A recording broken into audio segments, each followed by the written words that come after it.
Good morning and praise the Lord everyone. Greetings to all in the name of Jesus Christ. आप सबको प्रभु यीशु मसीह के पवित्र और जिंदा नाम से सबको जय मसीह की। परमेश्वर आप सबको बहुत बड़ी आशीष और बरकत दे। Greetings to all once again. God bless you richly. परमेश्वर आप सबको बहुत बड़ी आशीष और बरकत दे और परमेश्वर का हम तहे दिल से शुक्रिया अदा करते हैं कि उसने हमें आज का ये दिन दिया, आज का ये समय ठहराया कि हम उस परमेश्वर के पवित्र नाम को ऊंचा कर सकें। बहुत सारे लोगों के दिन तो नहीं देख सके, लेकिन परमेश्वर पिता का हम तहे दिल से शुक्रिया अदा करते हैं क्योंकि वो अपने वादों का सच्चा परमेश्वर है। वो ऐसा खुदा है जो हमें हमेशा अपने पंखों के नीचे छुपा कर रखता है। सो खुदा बाप का शुक्रिया अदा करते हैं हर एक बात के लिए। We thanks to the lord, we give thanks and praises to him because he is good and his mercy endures forever and ever. So आज जितने भी मेरे भाई बहन मुझे सुन रहे हैं, आप सबको मैं फिर से तहे दिल से ग्रीटिंग्स देती हूँ। प्रभु आप सबको बहुत बड़ी आशीष और बरकत दे। सो मैं जानना चाहती हूँ कि अगर मेरी वॉइस क्लियर है, if I am audible to you guys, let me know, ताकि मैं जो है अपनी मीटिंग को फर्दर स्टार्ट कर सकूँ।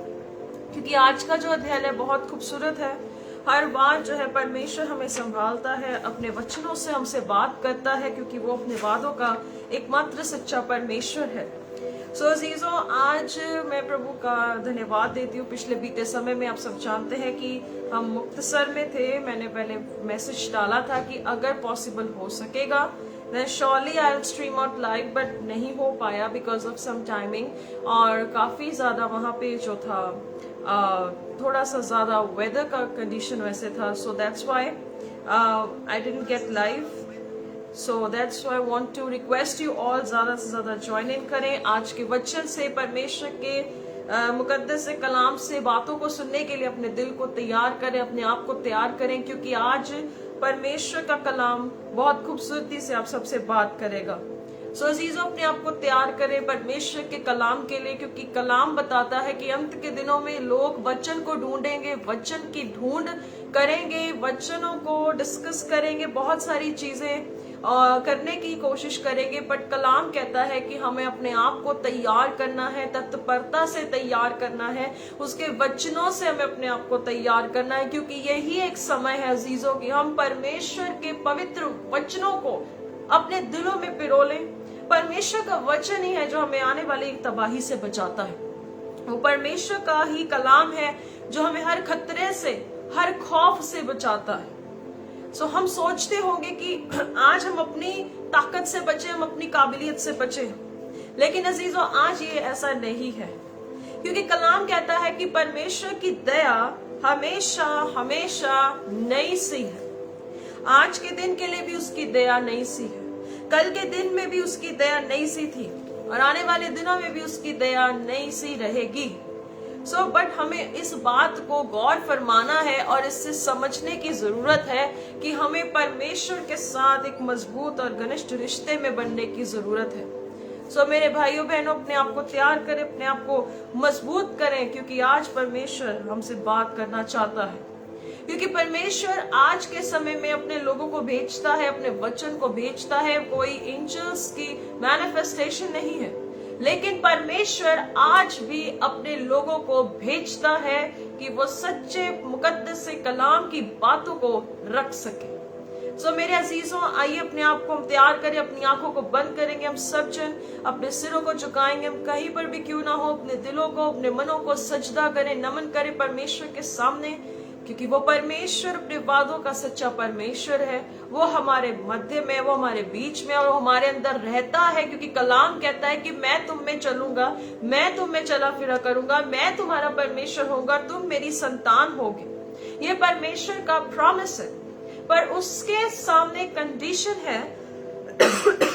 वहां लिखा है, कहता तुम अपने में से अशुद्ध चीजों को दूर करो, अपने में से तुम बकवादी चीजों को दूर करो, अपने अंदर से तुम उन चीजों को दूर करो जो परमेश्वर को पसंद नहीं। सो आइए अपनी आंखों को बंद करेंगे, हम सब प्रार्थना करेंगे। सर्वशक्तिमान स्वर्गीय पिता, आपका धन्यवाद देते हैं प्रभु जी। Heavenly father, we thank you, we praise you, we extol your name. धन्यवाद पिता कि आपने हमें जिंदा रखा। प्रभु जी धन्यवाद देते आपने हमें सलामत रखा। प्रभु बहुत सारे लोग ये दिन देखना चाहते थे पर नहीं देख पाए।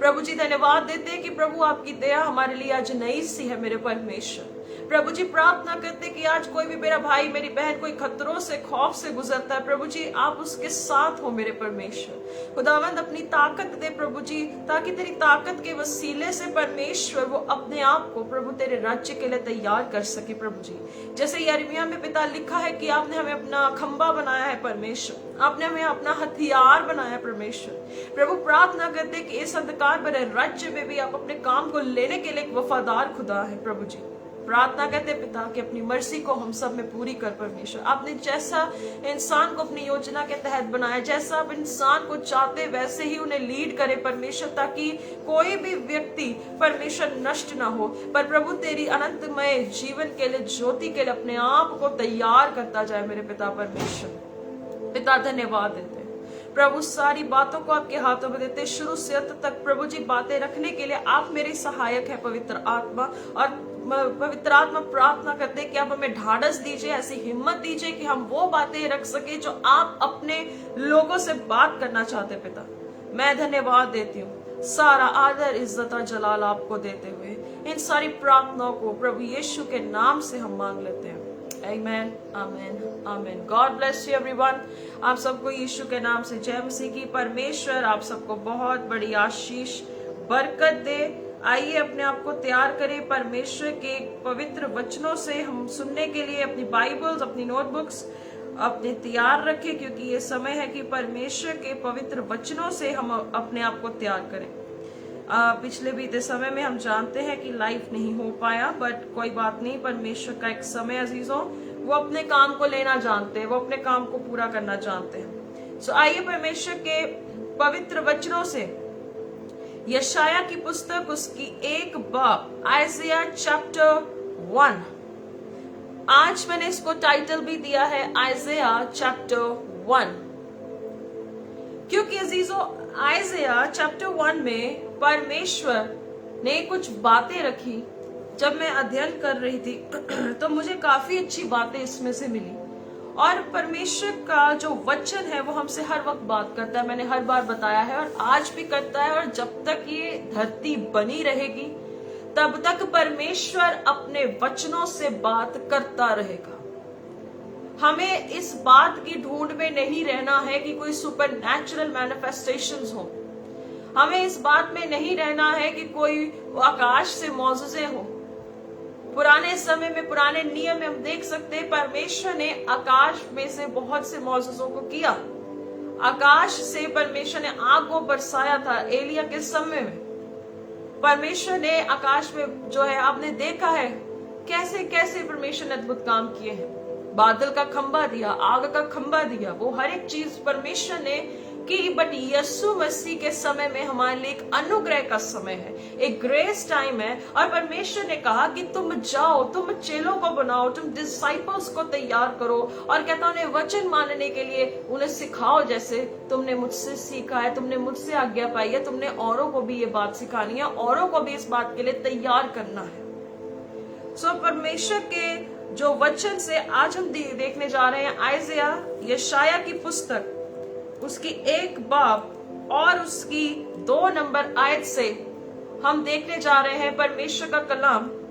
सो जीजो आइए अपने आप को तैयार करें। वचन में लिखा है, हे स्वर्ग सुन और हे पृथ्वी कान लगा, क्योंकि यहोवा कहता है, मैंने बाल बच्चों का पालन पोषण किया और उनको बढ़ाया भी, परंतु उन्होंने मुझसे बलवा किया। तीसरी आयत देखेंगे क्या लिखा है, बैल तो अपने मालिक को और गधा अपने स्वामी की चरनी को पहचानता है, परंतु इज़राइल मुझे नहीं जानता, मेरी प्रजा विचार नहीं करती। अजीजों खुदा का कलाम कहता है कि परमेश्वर ने पुकारा, कहता हे स्वर्ग सुन, हे पृथ्वी कान लगा, क्योंकि यहोवा कहता है। ये प्रेजेंट टेंस में बात की जा रही है कि परमेश्वर बात कर रहा है, यहोवा कहता है, परमेश्वर कहता है, खुदा बाप कहता है, आज भी परमेश्वर कहता है। वो पास्ट में नहीं जाता कि कहता था, वो कहता है कि कहता है।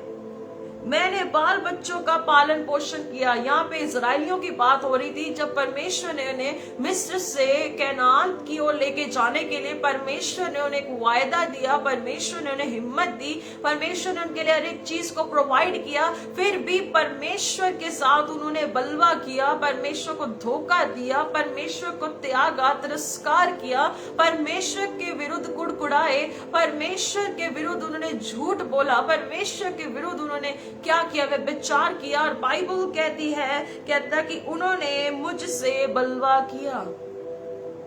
कलाम कहता है कि उन्होंने परमेश्वर के साथ बलवा किया, धोखा दिया। और हम जानते हैं कि परमेश्वर कभी भी इस बात को बर्दाश्त नहीं करता कि उसके स्वभाव के विरुद्ध में, उसके चरित्र के विरुद्ध में अगर कोई भी चीज कोई व्यक्ति करता है तो वो बर्दाश्त नहीं करता, क्योंकि परमेश्वर के चरित्र में पाप नहीं है अजीजों। परमेश्वर के कैरेक्टर में, परमेश्वर की पर्सनालिटी में सिन है ही नहीं।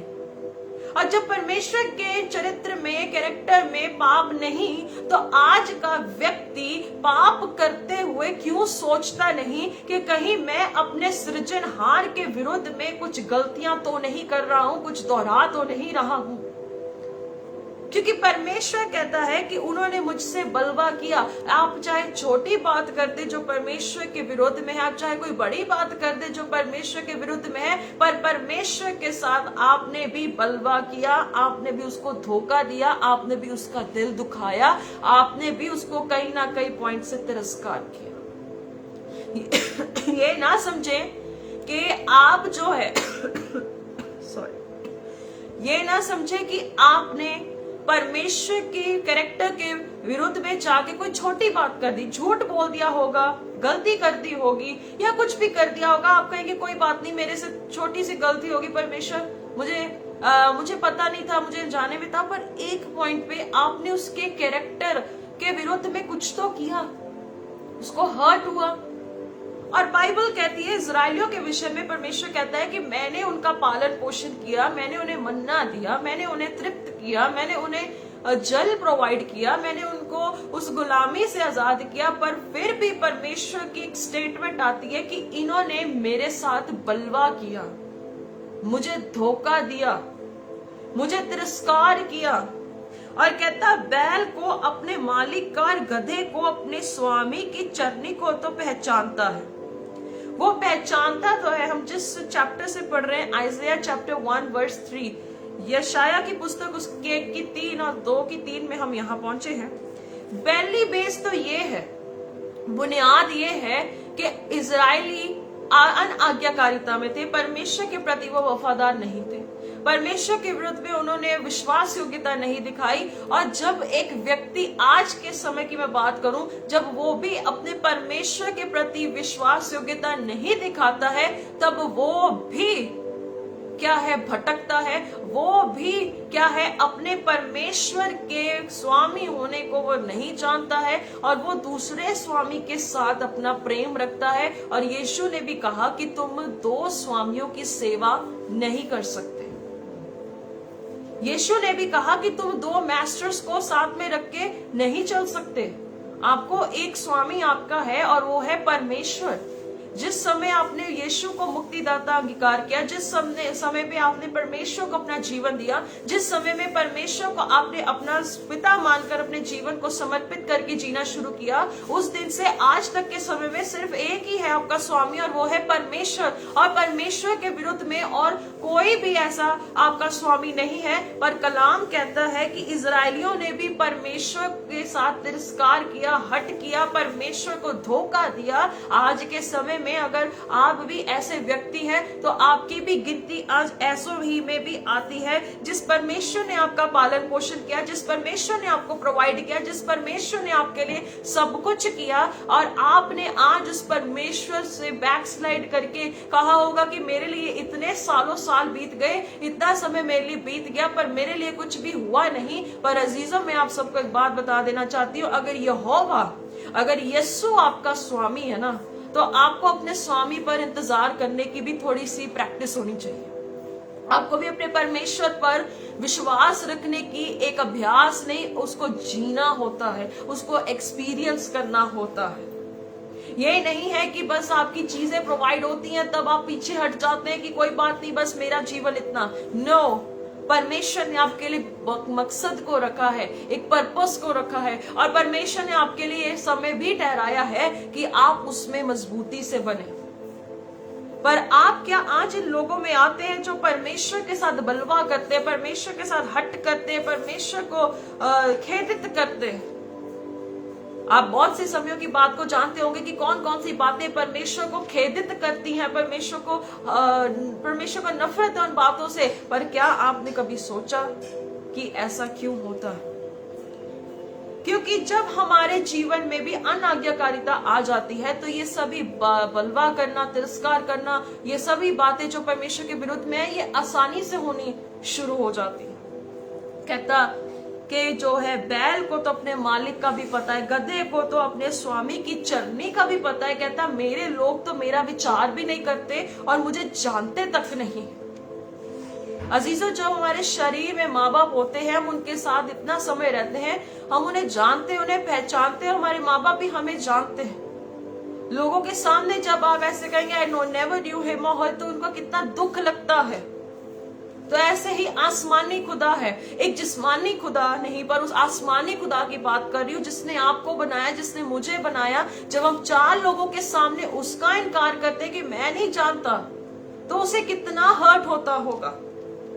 वही परमेश्वर है जिसने आपको जो है जमीन से उठाकर आकाश में पतवंतों में बिठाया, चट्टान पर बिठाया, आपको साफ करके बिठाया। आप 4 लोगों के सामने उसका जब तिरस्कार करते हैं, उसका इनकार करते हैं, तो उसका मन कितना खेदित होता होगा। क्या कभी इसके बारे में सोचा है? कहता कि बैल को तो अपने मालिक का भी पता है, कहता गधे को तो अपने स्वामी की चरनी का भी पता है। परमेश्वर यहाँ पे 2 जानवरों की बात कर रहे हैं कि जिनका कोई सद्बुद्धि नहीं होती। जो गधा होता है उसको कोई सद्बुद्धि नहीं होती, बैल को जैसे छोड़ दो वो इधर उधर दौड़ती है। वो कहता कि इन लोगों को भी तो पता है इनका आखिर में मालिक कौन है, पर मेरे लोगों को तो मेरे बारे में पता भी नहीं है, वो मुझे बारे में जानते भी नहीं है। आज का इंसान भी ऐसा हो चुका है। वो अनाज्ञाकारिता के कारण जो परमेश्वर को क्रोध दिलाने वाली चीजें हैं वो करता रहता है, और उसे ये तक नहीं पता है कि मेरे ऊपर भी एक स्वामी है, मेरे ऊपर भी एक जो है मैं भंडारी हूँ, मेरे ऊपर भी एक मालिक है जिसको मैंने जवाब देना है, जिसको मैंने हर एक चीज का हिसाब देना है। और परमेश्वर कहता है कि इजराइल मुझे नहीं जानता, मेरी प्रजा विचार नहीं करती, मेरी प्रजा सोचती भी नहीं है, मेरी प्रजा तो ध्यान भी नहीं देती है कि मेरे वचन में क्या लिखा हुआ है, बस वही करती है जो उसके मन में आता है। अजीजों, आप ऐसे ना बने, आप ऐसे आज ना बने, क्योंकि परमेश्वर ऐसे लोगों को पसंद नहीं करता जो अपने स्वार्थ के लिए। आपने यीशु में आने से पहले कितने साल अपने लिए गुजारे होंगे, कभी सोचो जरा। यीशु में आने से पहले आपके अंदर मैं ही थी, यीशु में आने से पहले आप में मैं ही थी कि मेरा सब कुछ इकट्ठा हो जाए, मेरा सब कुछ बन जाए। पर यीशु में आने के बाद आपको पता लगता है कि यार मैंने अपने जीवन को, मेरे भाई मेरी बहन, आप सोचते होंगे कि मैंने अपना जीवन तो इतना वेस्ट कर दिया और मुझे तो नए सिरे से जन्म लेने की और मुझे नए तरीके से जीने के लिए कार्य करना है। पर यहाँ पे परमेश्वर का दिल देखिए कितना दुखित होता है। कहता मेरी प्रजा विचार ही नहीं करती, मेरी प्रजा सोचती भी नहीं है, मेरी प्रजा को तो ध्यान भी नहीं है कि मैंने उनके लिए एक समय में क्या किया। मेरे भाइयों मेरी बहनों, मैं आप सबको ये बात बता देना चाहती हूँ, परमेश्वर के किसी भी काम को मत भूले, परमेश्वर के किसी उपकार को ना भूले, क्योंकि जब आप परमेश्वर के किसी उपकार को नहीं ना भूलते तो आपके अंदर नम्रता बनी रहती है, आपके अंदर एक शांति बनी रहती है कि भाई मेरे ऊपर परमेश्वर ने मेरे लिए बहुत सारे काम किए, मेरे परमेश्वर ने मेरे लिए बहुत कुछ किया, मेरे परमेश्वर ने मुझे बहुत अद्भुत रीति से चलाया है। वो नम्रता आप में बनी रहती है और वो नम्रता के कारण आप अपने परमेश्वर के अधीन रहते हैं और आप यीशु के अधीन रहते हैं और आपके अंदर तसल्ली, शांति भी बनी रहती है। कलाम कहता है कि तेरे वचन में बढ़ने से तेरा शरीर भी हष्ट पुष्ट रहेगा तू सलामत रहेगा और बुढ़ापे तक भी मैं तुझे क्या है चलाता रहूंगा। अजीजों, यीशु में आज जो चल रहा है वो अपने कल को तैयार कर रहा है। वो यीशु में अपने कल को तैयार करता है क्योंकि अनंत काल के राज्य में उसे पहुंचना है। पर अगर आज की ये अजीज, आज के लोग अगर अपने परमेश्वर को भूलकर अपने जीवन को जी रहे हैं, तो मैं आज आपको एक खुली बात कह देना चाहती हूँ कि आप एक इतने बड़े खतरे में हैं, इतने बड़े डेंजर में हैं, जहां से एक दिन आप ऐसे फंसोगे कि आपको यीशु के अलावा कोई निकाल नहीं पाएगा। यीशु के बिना कोई आपको नजात नहीं दे पाएगा। यीशु के बिना कोई आपको सत्य रास्ते पे नहीं वो लेकर आएगा। खतरे में पड़ने से पहले अब यीशु को पुकारो ताकि वो आने वाली तबाही से भी आपको बचा ले। आपको पता है कि 11 दिन का सफर 40 सालों में कैसे तब्दील हुआ? इन्हीं चीजों के कारण। पहला कुरिन्थियों उसकी 10 की 1 से 13 में आप अपने घरों में पढ़ लीजिएगा, क्योंकि पौलुस कहता है कि परमेश्वर ने एक दृष्टांत को रखा है, इन चीजों को रखा है। कहता है कि हम आने वाले समय में ऐसी गलतियां ना करें। हमारे बाप दादाओं ने तो गलती की, व्यभिचार किया, झूठ बोला, परमेश्वर के विरुद्ध में कुड़कुड़ाया और परमेश्वर के विरुद्ध में उन्होंने तमाम वो चीजें की। और बाइबल कहती है कि परमेश्वर एंड में कहता है कि परमेश्वर वफादार है, वो विश्वास योग्य है, वो आपको ऐसी परीक्षा में पढ़ने नहीं देता कि आपके सहने से भी बाहर हो जाए। पर इंसान के काम, इंसान की बात, इंसान के फैसले उसे इस बात के लिए मजबूर कर देते हैं कि वो अपनी कटनी को खुद काटे। हालेलुया। वो अपनी कटनी को खुद काटता है, क्योंकि परमेश्वर का कलाम कहता है कि हमें परमेश्वर को हम ठट्ठों में न डालें। बहुत से लोग मजाक करते हैं परमेश्वर के साथ, बहुत सारे लोग मजाक करते हैं कि कोई बात नहीं, यीशु को कौन जानता है, अरे वो तो क्रूस पे मर गया, उसने क्या कर दिया है। पर वो ही आज मौत की घाट उतर चुके हैं। मैंने अपनी आंखों से देखा अजीजों, मैंने अपनी जिंदगी में 2 बार देख चुकी हूं कि जो यीशु का मजाक उड़ाते थे वो आज इस दुनिया में नहीं है। सो परमेश्वर को ठट्ठों में मत उड़ाए। ये मजाक नहीं है। सलीबी सफर बहुत तंग रास्ता है, बहुत सकरा रास्ता है, जिसमें बहुत सारे लोग चलना तो चाहते, पर यीशु कहता हर कोई चल नहीं पाएगा, हर कोई चल नहीं पाएगा। आपको पता है, आपको परमेश्वर ने आपकी मां की गर्भ में से चुना कि ये व्यक्ति जो मुझे देख रहा है, जो मुझे सुन रहा है, एक दिन ये मेरे बारे में विचार करेगा, एक दिन ये मेरे बारे में सोचेगा, एक दिन ये मेरे कलाम पर ध्यान देगा, एक दिन ऐसा आएगा कि वो मुझे जानेगा और मैं इसके जीवन में अद्भुत मौजूजों को करूंगा। हालेलुया। अगर आज आप किसी बीमारी की परिस्थिति में, परेशानियों में फंसे हैं, आपकी अपनी चीजों को आज चेक करना शुरू कर दो, क्योंकि हो सकता है वो सारी बातों के लिए आप शैतान को ब्लेम नहीं कर सकते, पर आपकी खुद की अनाज्ञाकारिता के कारण, आज्ञा ना मानने के कारण आपके जीवन में ये सब कुछ घटता है। आप लूसीफर को ब्लेम ना, हो सकता है वो परीक्षाएं कई बार ऐसी होती हैं, पर बाइबल कहती कि प्रार्थना करते रहो कि तुम परीक्षा में मत पड़ो। जब यीशु ने कहा कि प्रार्थना करते रहो तो परीक्षा में नहीं पड़ोगे, हमारी परीक्षाओं का कारण हमारी प्रार्थना की कमी, हमारी वचन की कमी और परमेश्वर को जानने की कमी के कारण सब कुछ होता है। और जब बात बिगड़ जाती है तब भी हम इतने ढीठ हो जाते हैं कि हम परमेश्वर पर नहीं पहुंचते। हम कोई ना कोई हल निकालने की कोशिश करते हैं। जरूरी है, डॉक्टर्स हैं, सब कुछ है, एवरीथिंग इज देयर, लेकिन परमेश्वर जब तक किसी चीज पर दया ना करे तब तक कोई चीज सफल नहीं होती। कहता कि ये लोग हट्टी हैं, ढीठ हैं और ये कभी सुनते भी नहीं। 4 आयत में देखेंगे, हाय ये जाति पाप से कैसी भरी है, ये समाज अधर्म से कैसे लदा हुआ है, इस वंश के लोग कैसे कुकर्मी हैं, ये बाल बच्चे कैसे बिगड़े हुए हैं। उन्होंने यहोवा को छोड़ दिया, उन्होंने इस्राएल के पवित्र को तुच्छ जाना है, वे पराये बनकर दूर हो गए हैं। 5वीं आयत, तुम बलवा कर करके क्यों अधिक मार खाना चाहते हो, तुम्हारा सिर घाव से भर गया और तुम्हारा हृदय दुख से भरा है। परमेश्वर का कलाम कहता है कि हाय ऐसे लोगों पर जो कितने बिगड़ चुके हैं। और कलाम जब आप 5 और 6 आयत पढ़ोगे, वहां पे लिखा है कि तुम इतने रोगी, इतने बीमार, इतने पराये हो चुके हो, तुम्हारे सिर घाव से भर चुके, तुम्हारा दिल दुखी रहता है, तुम सदमे में हो। ये सारी चीजें परमेश्वर कलाम कहता है। सबसे पहली बात आती, हाय ये जाति पाप से कैसी भरी है। मतलब सारी जड़ है वो पाप है। जब एक इंसान के जीवन में पाप का बीज बना रहता है, अगर वो परमेश्वर के बीच में घुसा रहा है, तो मैं आज आप सबको कह देना चाहती हूँ कि आप भी एक ऐसी झाड़ियों की तरह हो जो फलवंत नहीं हो पाती, क्योंकि जो जंगली झाड़ियां होती है वो ज्यादा होने के कारण वो जो प्लांट है वो फलवंत नहीं हो पाता। कहता ये जाति कैसे बिगड़ चुकी है।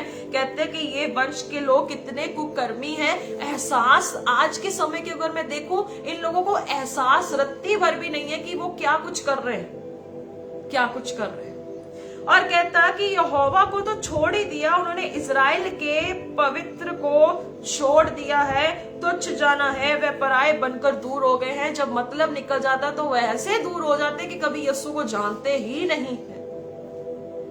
क्या आपका यीशु इसलिए सलीब पर मरा कि वो ऐसे दिनों को देखे जो आज के दिन वो देख रहा है? या यीशु इसलिए मरा कि आपको और मुझ जैसों को तैयार करे, खड़ा करे और परमेश्वर के साथ मिलाप कराए, ताकि हम सब उस मिरास के हिस्सेदार हो सकें। और यीशु मसीह ने भी कितनी बार वार्निंग दी, आप देख सकते हो। यूहन्ना 5:14 में भी लिखा था, जब 38 साल के व्यक्ति को चंगा किया, यीशु ने उसको कहा, जा तू फिर पाप ना करे, ये ना हो कि इससे बड़ी विपत्ति तुझ पर आ जाए। यीशु ने कहा था यूहन्ना 8:11 में व्यभिचारिणी को कहता कि मैं तुझ पर दंड की आज्ञा ना दे दूंगा, तू जा फिर पाप ना करी। हम यीशु की ऐसी बड़ी बड़ी वार्निंग्स को ना बस सिर के ऊपर से निकाल देते हैं कि पाप नहीं करना है, पाप नहीं करना है। देखिए, जब इंसान एक पाप करता है उसकी उम्र छोटी हो जाती है, कोई माने या ना माने। जब परमेश्वर के साथ कोई पवित्रता से चलता है तो उसकी उम्र परमेश्वर बढ़ाता है, क्योंकि वचन भी कहता है कि जब हम यहोवा की खोज करते हैं, जब हम यहोवा का डर मानते हैं तो आयु बढ़ती है। और नीति वचन में भी लिखा है, आप सारे बुक्स में पढ़ सकते हैं, वहां पर लिखा हुआ है। इसका मतलब आज इंसान की उम्र छोटी क्यों हो रही है? क्योंकि वो पाप में बढ़ता जा रहा है, उसकी हदें बढ़ती जा रही हैं। और जो परमेश्वर का तिरस्कार कर देता है, परमेश्वर को छोड़ देता है, वो तो ऑटोमेटिकली डिस्ट्रक्शन में है ही है। पर वो उड़ाऊ पुत्र के पिता की तरह आज भी के इंतजार में है कि कब मेरा बेटा, मेरी बेटी वापस आए और मैं उसे मिरास में लीड कर सकूं। और वो भी कहेगा ये एक समय के लिए मर गया था पर अब जीवित हो चुका है। कहता कि उसने क्या है, उसको तिरस्कार किया, उसे तुच्छ जाना। आज परमेश्वर को जो लोग तुच्छ जानते हैं, परमेश्वर कहता है मैं उसका सामना करता हूं, मैं उसका सामना करता हूं। हालेलुया। सो देखेंगे व्यवस्था की पुस्तक उसकी 20 की 22 से 24 आयत में भी आप जब घरों में पढ़ेंगे, वहां लिखा है, परमेश्वर कहता है कि जिस जाति से मैं तुझे निकालने पर हूं, तू उसकी तरह बनी मत, क्योंकि मुझे उससे घृणा है और मैं उसे निकालने पर हूं। और फिर परमेश्वर का कलाम कहता है कि तू मेरे भय को मान, मेरे वचनों को मान। और उसकी 20 की 26 में लिखा है, कहता मेरे लिए पवित्र बने रहो। और पहला पत्रस आप उसमें भी पढ़ सकते हैं, वहां लिखा है कि परमेश्वर पवित्र है, परमेश्वर पवित्र है। अजीजों 6 आयत में देखेंगे, पांव से सिर तक अब कहीं भी कुछ आरोग्यता नहीं है। बहुत से लोग सिर से पांव तक बेड पे पड़े, कई लोग जो है आईसीयूज में, कई लोग बहुत सारी तरह तरह की रोग और परेशानियों से। क्यों? आप इसमें इतनी अच्छी स्टेटमेंट लिखी, कहता पांव से लेकर सिर तक तेरे में कोई चंगाई है ही नहीं। कहता तेरे अंदर कोई चंगाई नहीं, केवल चोट और कोड़ों की मार के चिन्ह से सड़े हुए घाव हैं, जो ना दबाए गए, ना बांधे गए, ना तेल लगाकर नरमाए गए। हालेलुया। इसका मतलब जब तक परमेश्वर रहम ना करे कोई चंगा नहीं हो सकता। जब तक परमेश्वर की दया ना हो जाए कोई खड़ा नहीं हो सकता। कलाम कहता है कि तू पांव से सिर तक, कहता तेरे में कोई चंगाई है ही नहीं, क्योंकि आज्ञा ना मानने के कारण। अभी हमने पढ़ा था, यीशु ने जब लोगों को चंगा किया तो कहता जा फिर पाप ना करी, अपने विश्वास में कहता तू मजबूत रही और खड़ा रही। जब हम वचन में कमजोर हो जाते हैं तो हमारा शरीर रोगी होगा ही होगा। जब हम परमेश्वर को दूर दूर तक नहीं जानते तो रोगी होगा ही होगा, आत्मिकता से भी रोगी और जिस्मानी तौर से भी रोगी। क्योंकि आत्मिकता में जब हम रोगी हो जाते तो हमारा शरीर भी वैसे ही हो जाता है जैसे हमारी आत्मा की परिस्थिति होती है। अगर हमारी स्पिरिट बीइंग स्ट्रांग है ना, तो हमारा शरीर भी स्ट्रांग है। अगर हमारी स्पिरिट भी कमजोर है, हम अंदर से और जिस्मानी तौर से भी कमजोर है। 100% राइट है, ये सही है। आगे 7 आयत पे अब हम देखेंगे, निर्गमन 15:26 में भी लिखा है, कहता तू वचनों को मानेगा, अगर तू मेरे हुक्मों को मानेगा, मेरे डर में रहेगा। कहता जैसे मिस्र में मैंने रोग डाले, कहता मैं तुझ पे रोग नहीं आने दूंगा, because I am the Lord who heels you. मैं तेरा चंगा करने वाला परमेश्वर हूं। वो चंगा करता है। पर कलाम के अनुसार यहाँ पर परमेश्वर का हृदय तो देखिए कितना दुखी है, क्योंकि उसे पता है कि यह जाति पाप से भरी है। इसलिए पाप से निकास करने के लिए प्रभु यीशु उत्तम बलिदान बना। और जब यीशु उत्तम बलिदान बना तो पहला यूहन्ना 1:9 में लिखा है कि जब हम अपने गुनाहों को मानते हैं तो वो वफादार परमेश्वर है। या अब जो इब्रानियों 10 में पढ़ सकते 22, 23, 24, 25 में, ऐसा महायाजक है जो स्वर्गों से पार पहुंच चुका है। कहता उसके समीप आओ, Come near to him। पर उसके सामने नहीं आना चाहते, उससे दौड़कर हम अपनी दौड़ को पूरी करना चाहते हैं। अजीजों, यीशु ने भी कहा जब तू सब कुछ प्राप्त करके जो तू क्या है रात को प्राण खो देगा तो तेरा इस चीजों से क्या फायदा। हम परमेश्वर से जितना मर्जी भाग ले, भजन संहिता 139 के अनुसार हम उससे छिप नहीं सकते। जब हम माँ की गर्भ में थे तो हमारी हड्डियां जुड़ रही थी। गॉड वॉज देयर, परमेश्वर था, परमेश्वर है और वो रहेगा। पर आप उसे चैलेंज मत करो। आगे की आयत देखो कि पाप करने के कारण जाति में क्या होता है। कहता है तेरा देश उजड़ा पड़ा है। आज देश उजड़े पड़े हैं, आज अकाल पड़ रहे हैं, महामारियां बढ़ रही हैं। आप देख सकते हैं लड़ाइयां चल रही हैं, कौम पर चढ़ाई कर रही है। क्यों हो रहा है? क्योंकि इंसान के पश्चाताप ना करने के कारण। और यह हिजकेल 22 में भी लिखा है, मैंने कोई ऐसी जाति पाई ही नहीं जो चौक पे खड़े होकर मध्यस्थता कर सके। मिला ही नहीं उसे आज। पर आपके क्षेत्र में, आपके जलंधर में, आप अमृतसर में, आप अपने गुजरात में, कहीं से भी आप मुझे देख रहे हो, चाहे लंदन से कहीं से भी मुझे देख रहे हो, पर मैं आप सबको कह देना चाहती हूँ, अपने चौक अर्थात अपने क्षेत्र के लिए खुद खड़े हो जाओ, खुद मध्यस्थता करो। जो देश उजड़े पर है, कलाम कहता है कि जब तू तौबा करेगा तो मैं तेरे देश को चंगा करूंगा। हमें अपने देश के लिए खड़े होना, अपने राष्ट्र के लिए खड़े होना है, हमें अपने नगरों के लिए खड़े होना है, ना कि किसी चर्च के लिए खड़े होना है, ना कि किसी संस्था के लिए खड़े होना है, पर हमें अपने परमेश्वर के लोगों के लिए, अब अपने लोगों के लिए जो खुदा की जो सबसे उत्तम रचना है उनके लिए खड़े होना जरूरी है। क्योंकि कलाम कहता है कि मैंने किसी को नहीं पाया जो मध्यस्थता कर सके, जो इंटरसेशन कर सके। अरे मेरे भाइयों बहनों, जब आपका राजा महायाजक यीशु हमारे लिए विनती करता है तो हम आज लोगों को क्या हो चुका है कि हम अपने घुटनों पर आकर लोगों के लिए विनती नहीं कर सकते। क्या आज हमें हो चुका है? हम अपनी जो है कंफर्ट जोन को देखना पसंद करते, बस हम घर बैठे सब कुछ हमें मिल जाए। ऐसा नहीं होता अजीजों। जब आप अपने घर में रोटी चलाने के लिए बाहर निकल के काम करते हो तो इसीलिए आत्मिक तौर से भी आपको बाहर निकल के काम करना पड़ेगा, क्योंकि जब तक घर में इनकम नहीं आएगी, सैलरी नहीं आएगी, जब तक हम बाहर निकल के दिहाड़ी काम नहीं करेंगे, तब तक हमारा घर नहीं चलता। ऐसे ही परमेश्वर के राज्य में घर पे बैठ के हम स्टिल नहीं रह सकते। हाँ, online is the best platform, क्योंकि ऑनलाइन से बहुत जगह हम पहुंच जाते हैं। हालेलुया। जहां हम नहीं शारीरिक तौर से पहुंच पाते, हम यहां बैठे बहुत सी जगहों से पहुंच जाते हैं। कहता तुम्हारा देश उजड़ा पड़ा है, तुम्हारा नगर भस्म हो गए। देख रहे हैं आप अपने आंखों से यूक्रेन और रशिया के बारे में देख रहे हैं। वहां के लोगों को अपने हृदयों को परमेश्वर की ओर मोड़ने की जरूरत है। जैसे निनवे के लोगों ने अपने दिलों को मोड़ा, आज के समय में भी आज के लोगों को अपने दिलों को मोड़ने की जरूरत है, ताकि परमेश्वर की रहम आ सके, परमेश्वर की बेदारी आ सके, खुदा बाप की रहमत आ सके और लोग पश्चाताप कर कर परमेश्वर को अपना जीवन दे सके। कितने लोग मर चुके हैं, कितने लोग खत्म हो चुके हैं, कितने लोग जो है गोलियों से मर चुके हैं। Bullet has no name, I think से ऐसे लिखा हुआ है। कोई एक कोटेशन होती थी कि बुलेट पे नाम लिखा होता है किसको वो हिट करेगी, कुछ ऐसा था। I don't know remember, but it's not in my preaching. तो यहां पर हम आगे देख सकते हैं कि जब 70 साल की गुलामी में, जब 70 साल की गुलामी थी, जब 70 साल की गुलामी में इजरायली लोग गए क्यों गए? क्योंकि उनकी परमेश्वर के प्रति से वो जो पीछे हटे, वो लोग जब परमेश्वर से दूर हुए तो वो गुलामी में गए। आप देख सकते हैं फलिश्तियों की चढ़ाई करना, दुश्मनों की चढ़ाई करने का एक ही कारण था कि परमेश्वर से वो दूर हो जाते थे। हालेलुया। सो यहाँ लिखा है, तुम्हारे नगर भस्म हो गए, तुम्हारे खेतों को परदेसी लोग तुम्हारे देखते ही निगल रहे हैं। परदेसियों द्वारा नष्ट किए गए देश का समान उजड़ा है। सियोन की बेटी दाग की बारी में की झोपड़ी के समान छोड़ दी गई है, या ककड़ी के खेत के मचाना या घिरे हुए नगर के समान अकेली खड़ी है।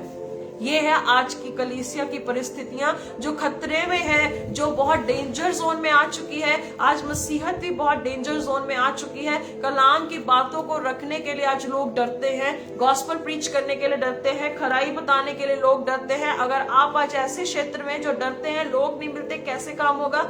Seat with God, pray to God. परमेश्वर से हमारी सहायता आती है। आपको भी ये पता है, कहता मेरी मदद यहोवा से, परमेश्वर से आती। तो आज आप क्या कर रहे हैं? हालेलुया।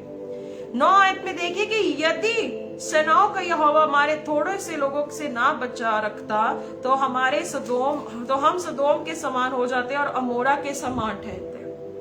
कहता अगर परमेश्वर आज हम जैसों को ना बचा रखता तो हम ना बचते।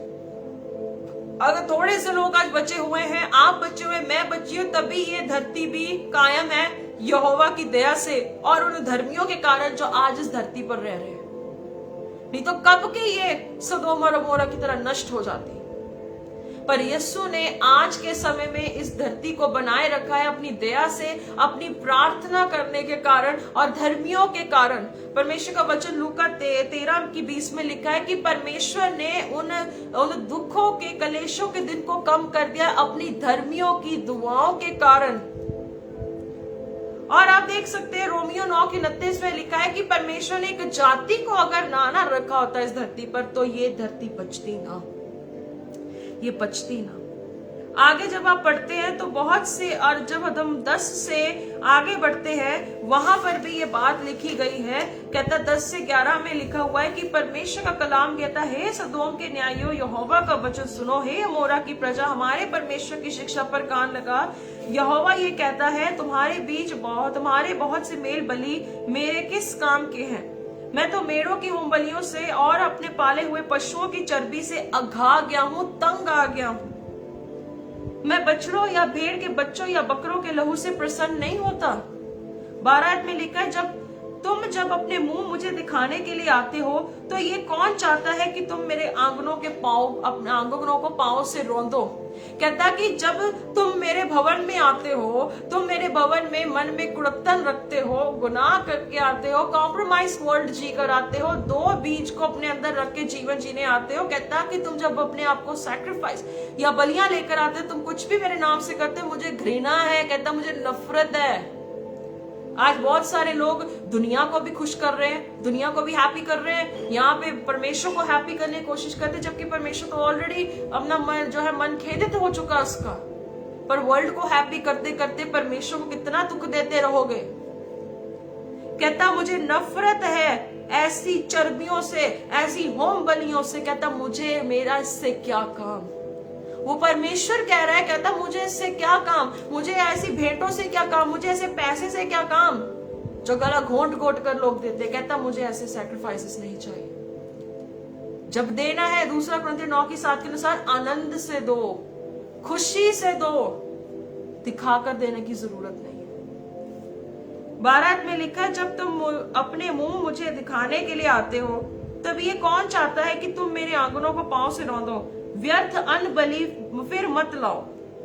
धूप से मुझे घृणा है, वो आइडोलेट्री से मुझे घृणा है, मूर्ति पूजा से मुझे नफरत है। परमेश्वर कहता ऐसी बलियां मेरे सामने मत लाओ।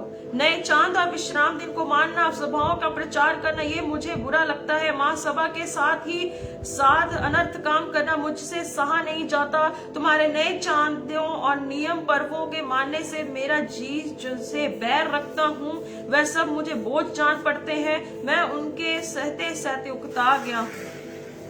यहाँ पर देखिए, जब कोई सिस्टम रखता है, कोई ये कहता है कि आपको ये चीजें करनी, आपको वो चीजें करनी, परमेश्वर कहता मुझे नफरत है ऐसे नियमों से, ऐसे पर्वों से, ऐसी चीजों से। कहता कि तुम मेरे भवन में, मेरे घर में तुम ऐसे नर्त काम करते हो, मुझे नफरत है। कहता तुम नियम रखते हो, तुम पर्व रखते हो, तुम सिस्टम्स बना लेते हो, मैनेजमेंट्स बना देते हो, ये चीजें बनाते हो, वो चीजें बनाते हो। परमेश्वर कहता मैं उकता गया हूं तुम्हारे सिस्टम से। जब परमेश्वर ने हमें ऑलरेडी अपना सिस्टम दिया है तो हम उस सिस्टम में बने रहें। हाँ, धरती पे रहते हुए अगर वो जो है हमें सिस्टम की जरूरत है, मैनेजमेंट की जरूरत है, वेरी राइट। अगर किसी को ठोकर लगती है उस मैनेजमेंट से, सिस्टम से, हर एक चीज से उसको ठोकरें लगती हैं, तो हमें ऐसी सिस्टम की जरूरत ही नहीं है, ऐसी बातों की तो जरूरत भी नहीं है। पर हमें परमेश्वर के कलाम के साथ अपने आप को ठीक करने की जरूरत है, वो सिस्टम में आने की जरूरत है। Everything will come into accord, हर एक चीज समानता से आ जाएगी। कहता जब तुम मेरी ओर हाथ फैलाओ तब मैं तुमसे मुख फेरूंगा। तुम कितनी भी बार प्रार्थना कर लो, कहता मैं तुम्हारी ना सुनूंगा, क्योंकि तुम्हारे हाथ खून से भरे हुए हैं। हालेलुया। इसका मतलब प्रार्थना घृणित ठहरती है अजीजों, प्रेयर घृणित ठहरती है अजीजों। हम सोचते हैं कि हम बहुत बार यीशु के नाम से प्रार्थना करते हैं, बहुत से बार हम प्रार्थना करते हैं, प्रभु तेरे नाम से हम दुआ करते हैं। बाइबल में हम देखेंगे नीति वचन उसकी 28:9 में लिखा है, जो अपना कान व्यवस्था सुनने से मोड़ लेता है उसकी प्रार्थना घृणित ठहरती है। इसका मतलब कलाम से बाहर प्रार्थना अनसुनी है, he will never hear you। कहता वो घृणित है। कहता मैंने ना तुम्हारी प्रार्थना सुननी। कहता कितनी भी लंबी लंबी प्रार्थनाएं कर लो, कितनी भी महासभाओं में जाके दुआ कर लो, आप जो है जो मर्जी कर लो, बातें करते रहो, कुछ भी करते रहो, कहता मैंने तुमसे तुम्हारी सुननी नहीं। क्योंकि नीति वचन 28:9 के अनुसार जब तुमने व्यवस्था से अपना मुंह मोड़ लिया, अर्थात उसके कलाम से मुंह मोड़ लिया, प्रार्थनाएं घृणित है चीजों, सेवा घृणित है अगर हम परमेश्वर के वचन से बाहर है। आज बहुत सी चीजें वचन से बाहर चल भी रही हैं और लोगों को फिर भी शर्म नहीं आती, लोगों को फिर भी कोई ध्यान नहीं है कि ये वचन से बाहर है, तब भी वो अभ्यास करते हैं, क्योंकि उनके खत्ते भरते हैं, उनकी चिंताएं कि मेरे घर भर रहे हैं। अगर ये बात उन्होंने बंद कर दी तो उनके खत्ते भरने बंद हो जाएंगे, क्योंकि उन्हें अपने ज्ञान पर भरोसा है। और बाइबल कहती है कि वो सब मिथ्या है, सब वेस्ट है, एवरीथिंग इज वेस्ट। अपने को धोकर पवित्र करो, मेरी आंखों के सामने से अपने बुरे काम दूर करो। भविष्य में बुराई करना छोड़ दो, भलाई करना सीखो, यत्न से न्याय करो, द्रवी को सुधारो, अनाथ का न्याय चुकाओ, विधवा का मुकदमा लड़ो। 12 से 14 आयत तक जब हमने पढ़ा तो होशे 6:6 में भी लिखा है, कहता कि मुझे बलियों से बढ़कर ये है कि मेरा ज्ञान रखा जाए। मुझे सैक्रिफाइसेस नहीं चाहिए, पर मुझे प्रेम चाहिए। परमेश्वर का कलाम कहता है ये सैक्रिफाइसेस, ये नियम, ये एवरीथिंग है, ये चीजें प्रभु से दूर करती ना जब लोगों को, तो वो गलत है। और परमेश्वर कहता है मुझे सैक्रिफाइसेस नहीं चाहिए। मैं यीशु मसीह को उन्होंने ऑलरेडी हमारे लिए सैक्रिफाइस कर दिया है। वो कहता है कि तुम मेरा ज्ञान रखो, मुझे समझो, मेरा विचार करो, मेरा ध्यान करो, मेरे कामों को याद रखो। This is what God wants from his people. परमेश्वर को तो यही चाहिए चीजों। जब हमने 15 से 17 आयत में पढ़ा, हम जानते हैं परमेश्वर पवित्र है। पहला पत्रस 5:15-16 में लिखा है परमेश्वर पवित्र है। इफिसियों 5:10 में भी लिखा है परखो कि परमेश्वर को क्या भाता है। आप जब उसके आगे पढ़ते कहता कि ध्यान से देखो कैसी चाल चलते हो, और ये समझो कि प्रभु को क्या भाता है। अवसर को बहुमूल्य समझो, क्योंकि दिन बुरे हैं। आज दिन बुरे हैं, आज दिन बुरे हैं। ध्यान से समझिए बातों को, गंभीरता से जिए जीवन को, क्योंकि ये जीवन परमेश्वर का देन है मेरे भाइयों बहनों, खुदा की देन अजीजों। हम मीका 6:8 में भी अपनी बाइबल्स में आप देख सकते हैं, मैं आप सबके लिए पढ़ देना चाहती हूँ। माइका चैप्टर 6:8, बहुत खूबसूरत वचन लिखा है अजीजों। कहता हे मनुष्य वह तुझे बता चुका है कि अच्छा क्या है, और यहोवा तुझसे इसे छोड़कर क्या चाहता है कि तू न्याय से काम करे, कृपा से प्रीति रखे और अपने परमेश्वर के साथ नम्रता से चले। ये वर्ष को अपने दिल में पिरो लो। व्यवस्था विवरण 10 में 11 में 12 में भी लिखा है, कहता परमेश्वर तुमसे और क्या चाहता है कि तू उसका डर मान, उसकी उपासना कर, प्राण से प्रेम कर और उसके वचन को मान। यहाँ पर भी यही बात दोबारा दोहराई गई है। मीका में भी कहता परमेश्वर तुझसे और क्या चाहता है, न्याय से प्रीति रख, नम्रता से चल, और कहता कि न्याय से काम कर, कृपालु बन। हालेलुया। अजीजों, इसलिए अपने जीवन को आज ठीक करना शुरू करें, अपने जीवन को स्थिरता से मजबूती से लेकर चलें, क्योंकि परमेश्वर आज भी इस बात को कहता है कि मैं पवित्र हूं। I am who I am, मैं जो हूं सो हूं। न्याय से काम करो, कृपा से प्रीति रखो और परमेश्वर के साथ नम्रता से चलो। 18 से 20 आयत लास्ट में हम देखने जा रहे हैं। यहोवा कहता है, आओ हम आपस में वाद विवाद करें। तुम्हारे पाप चाहे लाल रंग के हो तो भी वह हीम के समान उजले हो जाएंगे, और चाहे अर्गवानी रंग के हो तो भी वह ऊन के समान श्वेत हो जाएंगे। यदि तुम आज्ञाकारी होकर मेरी सुनो तो इस देश के उत्तम उत्तम पदार्थ खाओगे। यदि तुम ना मानो और बलवा करो, तलवार से मारे जाओगे। यहोवा का यही वचन है, यहोवा का यही वचन है। कहता कि आओ हम बातचीत करें। कहता तुम्हारे पाप चाहे लाल रंग के भी क्यों ना हो, कहता मैं तुम्हें श्वेत कर दूंगा, मैं तुम्हें साफ कर दूंगा। और कहता तुम मेरी आज्ञा को मानो, मेरी बातों को मानो। और वह कलाम कहता है कि जब हम उसकी बातों को मानते हैं, उसके वचन को मानते हैं, तो कहता तुम उत्तम उत्तम पदार्थ खाने पाओगे, उत्तम उत्तम चीजें देखने पाओगे, उत्तमता को देखने पाओगे। मैं प्रॉस्पेरिटी प्रीच नहीं कर रही हूं, क्योंकि परमेश्वर के साथ जब हम ओबीडियंस होते हैं, ओबीडियंट में होते हैं, और जब हम ओबीडियंस में रहते हैं तो परमेश्वर खुद ब खुद हमारे लिए सब कुछ हमारी भलाई के लिए उत्पन्न करता है। कलाम कहता है हमारे लिए बातें मिलकर हमेशा भलाई को उत्पन्न करती है, क्योंकि हम परमेश्वर से प्रेम रखते हैं। और जब अब यशाया उसकी सेकंड लास्ट वर्स में एक जगह लिखा है, कहता कि मैं तुम में से मैल को दूर करके, कहता है मैं तुम्हें अपने नगर का मंत्री ठहराऊंगा और तुम एक विश्वास योग्य नगर बनोगे। कहता तुम एक फेथफुल सिटी बनोगे। सो अजीजों, परमेश्वर आज भी कहता है आओ वाद विवाद करें, आओ बातचीत करें, because he is not in wrath but he is in favor and in grace. परमेश्वर क्रोध करता है, उसका स्वभाव है, क्योंकि जब माँ बाप के सामने बच्चा गलती करता है, माँ बाप को गुस्सा आता ही है। तो जब हम आत्माओं के परमेश्वर के सामने जाकर अपनी बातों को मान भी लेंगे, so he is a faithful God to forgive us. Let's pray. स्वर्गीय पिता, धन्यवाद और शुक्र करते प्रभु जी, आज पिता इस बातों के लिए तहे दिल से शुक्रगुजारी करते खुदावन कि आप अपने महान नाम की खातिर हमारे साथ व्यवहार करते। परमेश्वर प्रभु, आप एक पिता हैं और एक माता भी हैं। परमेश्वर, आप एक माँ से बढ़कर प्रेम करने वाले परमेश्वर है। जो इंसान आपकी ओर मुड़ता है खुदावन, आप उसे माफ करते हैं। हो सकता है आज सुनने वाला और आगे सुनने वालों में परमेश्वर बहुत से ऐसे लोग होंगे जो प्रभु जी पाप, तनाव में और रोग से जकड़े हुए होंगे, क्योंकि उन्होंने अपने आप को एक समय जांचा नहीं। प्रभु जी पिता, प्रार्थना करते कि अपने लोगों को ऐसी सामर्थ्य और ताकत से परिपूर्ण करो, ऐसी समझ दे परमेश्वर, ताकि ये अपने आप को जांचे और प्रभु निर्दोष निकले। और बाइबल कहती प्रभु यीशु मसीह ही है जो हमें पिता के सामने निर्दोष ठहराने वाला है। खुदावंद, हम दुआ करते प्रभु जी अपने लोगों को समझ दे कि ये गुनाह के रास्ते पे ना चलें और इनके अपराधों को याद ना कर, क्योंकि कलाम कहता है धन्य है वह जिसके अपराध को यहोवा याद ना रखे और जिसका गुनाह का लेखा यहोवा ना ले, वो धन्य है इंसान। परमेश्वर आपका कलाम कहता है प्रभु जी, आज अपराध के कारण बहुत सारे लोगों की परिस्थितियां, परेशानियों से वो गुजर रहा हो। पिता, मैं प्रार्थना करती हूँ कि तेरी पाक रूह उन्हें प्रभु कन्विक्ट करे और उन्हें पाप से आजाद करने के लिए, क्योंकि कलाम कहता है कि यीशु के वसीले से परमेश्वर का धन्यवाद हो। प्रभु, आप माफ करने वाले परमेश्वर, उन्हें माफ कर और उन्हें तौबा के लिए प्रभु दिल दे परमेश्वर, क्योंकि तूने कहा, आपका कलाम कहता है कि मैं तुझे आज्ञा मानने वाला मन दूंगा जिससे तू अपनी मूर्तों को हटाएगा और तू पूर्ण रीति से मुझ पर चलेगा। परमेश्वर, यिर्मयाह में भी लिखा प्रभु तू एक नया मन देगा, तू पूर्ण रीति से, परमेश्वर का कलाम कहता तू मेरी ओर मुड़ेगा। जब तक यहोवा ना चाहे कोई तौबा नहीं कर सकता। पिता, प्रार्थना करते हैं give them a heart of repentance परमेश्वर, दया कर, ताकत दे।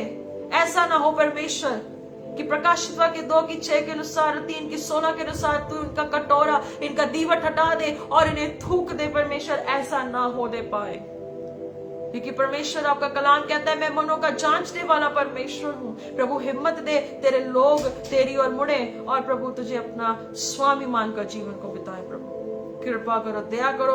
धन्यवाद देते हैं, सारा आदर महिमा आपको देते हैं। प्रभु आपकी इच्छा पूरी हो सके जैसे स्वर्ग में होती है। पिता परमेश्वर, आज हम धन्यवाद देते हैं संडे फेलोशिप्स के लिए, जो आज एमएमबी की ब्रांचेस की फेलोशिप्स होने जा रही। प्रभु जी उनके साथ रहे पिता।